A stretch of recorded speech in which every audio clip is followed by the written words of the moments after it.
if you're civilized enough so that people don't shun you, and you have people around you, then they're going to be always telling you how to not be too insane. If you're alone, you drift, and you'll drift in the direction of your biggest weakness. And so, there are some people, maybe they're introverted and disagreeable, not cut out for a lot of social contact. But we're social animals, man, right? It's a suboptimal solution for the vast majority of people. I think that people are having a harder time finding, let's call them more permanent relationships, is because it's become increasingly easy to have fleeting, casual sexual relationships. Tinder is a revolution, right? It's a revolution in sexual behavior. We don't want to underestimate how radical a technology that is, especially for men. Part of the reason for a relationship is sexual contact. You don't necessarily need a relationship for that. But that's not the reason to be with someone. The reason to be with someone, well, there's a lot of them. So one is, kids who have two parents do far better, period. The data on that is crystal clear. Doesn't mean that there aren't many single parents who struggle to do a wonderful job, because the woman is completely overwhelmed in the first year, and she needs somebody around to take care of her while she's taking care of the kid, fundamentally, or at least that's the way it looks to me. You need a stable basis for children, and it takes them a long time to mature, and they need to learn that relationships are trustworthy. So there's utility and stability there. But then also, you kind of want to tangle your life together with someone, because you have someone it's like two ropes that are tangled together. It's stronger, especially during times of weakness. And you have two brains instead of one. And it builds a solidity into your life and a reality into your life to have someone who's along with you on this very long voyage. And so I think that deepens your life in a way that isn't really possible with fragmentary relationships as a single person. I think of wrestling. There's this scene in the Old Testament where Jacob wrestles with an angel.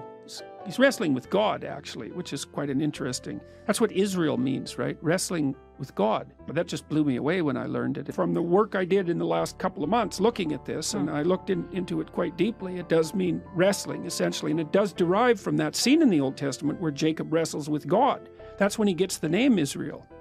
And his hip is dislocated, right? Permanently. He has a permanent limp after that. It's no joke.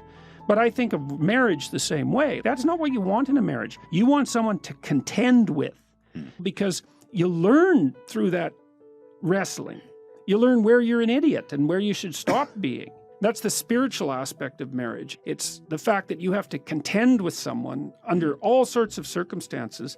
Theoretically, it's a manner of promoting psychological, or you could say spiritual growth, and it's genuine. That's why marriage is a sacrament in most human communities. It's stamped both by the state and by the sacred authorities, because it's not just a physiological union. That's what animals do. And I mean, there's nothing wrong with the physiological union, but it has to be placed in the context of everything else a human being is.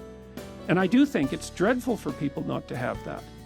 It's easier to meet people because there's more ways of meeting them, but the ways of meeting them are more shallow. In my clinical practice, I would say that the rise of the internet dating option has actually overall been good for people who are looking for a partner. Now, there is some speculation and some evidence that it lowers the transaction price of separation and divorce. Because one of the reasons you don't separate or you don't get divorced is you're going to find someone else. And if it's easier to find someone else, then perhaps you're more tempted to sever the relationship. So maybe you lose in one place where you gain in the other. I think there are different kinds of hard that it is. It's hard for couples to figure out how to manage two careers. It's hard for women to figure out how to get educated and get their career launched at the same time that they're finding a partner and having kids. Because women have this tight time frame. It's not much time, it's like 15 years really from the time you're an adult. You better get at it. It's not very long. So I think there are new challenges that have arisen that weren't there for previous generations. But previous generations had it hard in other ways. There's sacrifices to be made in the short term. People have to, the effort issue is when you're in love with someone, you're going to organize your schedule and make them a priority. And, that's in some ways a fleeting state, although it's not necessarily as fleeting as people think it is, but whatever. It's obviously a priority. And then you get married and, you kind of get accustomed to having each other around, and then everything else is more important and the relationship drifts to the bottom. And then people get dissatisfied and they start looking for excitement and adventure otherwise. You have to prioritize the relationship. My observation clinically has been, for a couple to maintain their relationship without it deteriorating, they have to spend 90 minutes a week together talking about their lives, about how the house is run, about what they've all been doing. You can't actually do it. And then they need to spend at least one time having a date. And 2 is better. 1 is necessary. 2 is better. You can't aim for a lot more than that because, life is very busy. If it's going to be sustainable, it has to be realistic. But they need to make time for each other twice a week and talk in a non-romantic way, just practically about the domestic economy and about everything that's going on.